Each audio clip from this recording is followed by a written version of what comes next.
Okay, welcome back. Hey, look, we're having a real eye-opening experience hearing from our guest, Brother Francis Bach, and he has a story to tell, a testimony that most people in life have not experienced. We've covered some of the things that have happened in life in the last segment about Sudan, about your experience and being captured in slavery at 7 years of age, and then escaping, going through Egypt and getting refugee status in the United States and becoming a dual citizen of the United States and the Republic of South Sudan. What's going on in the Republic now, and what part do you see God having you to play in helping develop the Sudanese, South Sudanese, and how can we, and who are we, that is those that can really help, and how should we? Well, thank you, Bishop Smith. I'm proud to say to the world and to the people of the United States in particular that the People's Republic of South Sudan are grateful for the kind and continuous support to us. They have indeed stood with us during our darkest days and during the process of the peace and independence. They prepared leaders like us. And now we are going back home to help and be a part of our new nation building. This is an appreciation and acknowledgement that I had to make on behalf of my people. I have no mandate from the government to speak on their behalf. But as a citizen of that country, I'm someone that fought along through media. I feel it is a citizenry obligation and duty for me to speak out and to extend our gratitude and appreciation for those who have supported us. The peace that in Sudan is indeed American legacy. It is the legacy of the American government. And I'll always refer back to the previous administration of Mr. Bush. He had helped us, we admired him, and his team of what they have done. And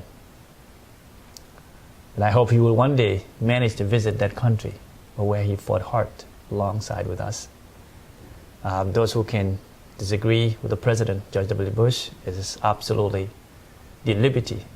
But on my part, it is my great president in the U.S. It was a great friend who have supported my people to gain their independence. So many things are competing in that new country now. As a new country, it's like a new baby. A new baby must be cared by all. Our new country lacks technocrats and so many things that are lacking our country. Capacity building is needed, so we need more people to come and train us how to run and manage our own resources.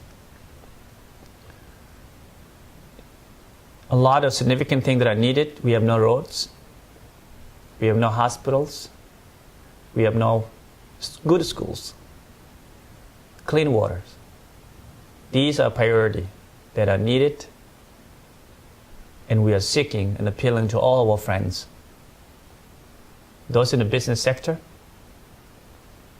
those who have what it takes to come and invest and to give us a hand of support to build that nation. Because that brand new country, which is indeed lucky to gain the independence when the whole world had developed. Even the majority of African countries that we fall under as number 54th. We have many examples of not to fall into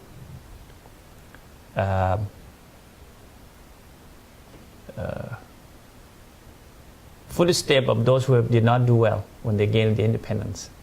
So we need guidance. We need to be supported. We need to be directed to build that nation not in 1900 standard, but in 21st standard. To have standard schools, roads, and everything.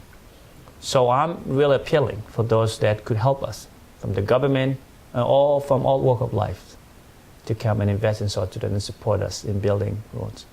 We need teachers, more teachers to come and volunteers. We need a school that could support us, support initiatives like what I'm doing with my own organization, the Francis Bach Foundation, the Francis Bach Foundation.org, to come and help. Give the hope to the children of South Sudan. Let them pursue, let them actually achieve their dreams through education, because education is the ticket to success. So I'm appealing for those people of goodwill to come and help us. Supporting organization, as I just mentioned, in building schools and colleges that will prepare our leaders for tomorrow.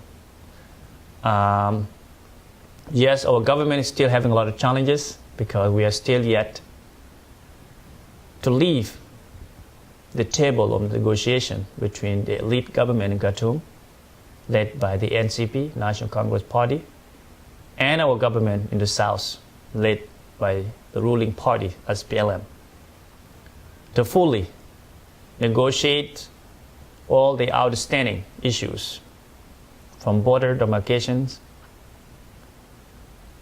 from the oil sharing,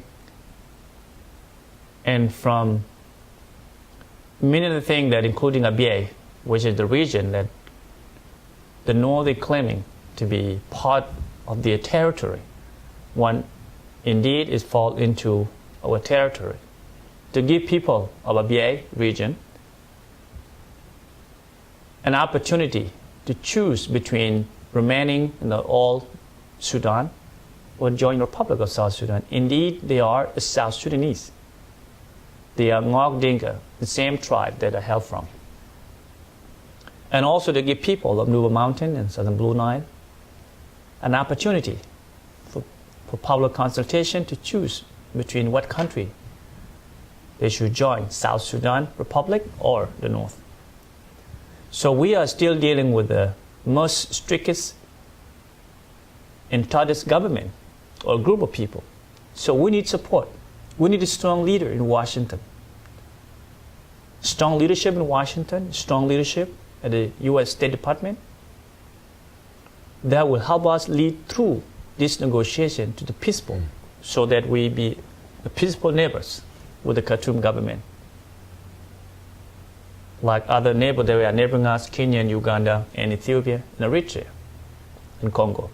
So these are things that we're still facing, but our government and our president, under his leadership, General Salva Kiir Mayardit, he is actually committed. He's someone that believes for peace and dialogue. He's sending his diplomat to make sure that we solve these things peacefully, not by gunshot. So we are still negotiating in Addis Ababa, the capital of country of Ethiopia. And once we reach all this, we need help. Our government needs a capacity building. I will repeat, it is something that needed. It has even inspired people like myself and young South Sudanese intellect who were in school here in America, and some still go to school here in America, to form the think tank that's called the SUT Institute, to help in policy research, policy dissemination, and to make sure that the public knows about what our governments, what kind of policy are being passed at the House of Parliament, what presidential decrees come out, and how these things are related to them. So we are doing our part as individuals, and that is what we're asking anyone that has what it actually takes to come and help us. Train our teachers so that they know how to teach and stick to the curriculum. South Sudan now pick English as the first language spoken. So people are struggling, those who are in the north. They're struggling, converting from Arabic pattern to English. They struggle even in college level. They cannot do well. So we need more teachers. We need teachers to come and train us. We need nurses to come and train our nurses, or medical personnel. We need medical teachers to come. So we need all this, these are a variety of things. And I talk about, a brand new country. Everything is priority. Roads, and I'm happy to talk about the leading indigenous construction company that I work for now in South Sudan, called ABMC, standing for Aggregate Building Material Construction Company. We are committing in connecting our cities, towns, and states, all 10 states of the Republic of South Sudan, founded by one of the indigenous sons, who also fought in the war himself, Benjamin Baldmale. And ABMC is committed to build the roads, and we have managed to build some roads within the capital city of the world new republic, Juba. And I work there as a public relations manager. We're doing our best. We want to connect. And for the friends who are listening, the friends who are watching us, we are extending our invitation to them. South Sudan is peaceful today. So we need even the spiritual leaders to come and preach to us the word of God. Yes, our country is a country that open like the United States. The religious tolerance is there. But we, the majority are Christians, and we are lacking. We need those spiritual leaders to come there. We need them to come, because without God, we can never succeed. God is the one guided us. He's the light that we see things under that tunnel.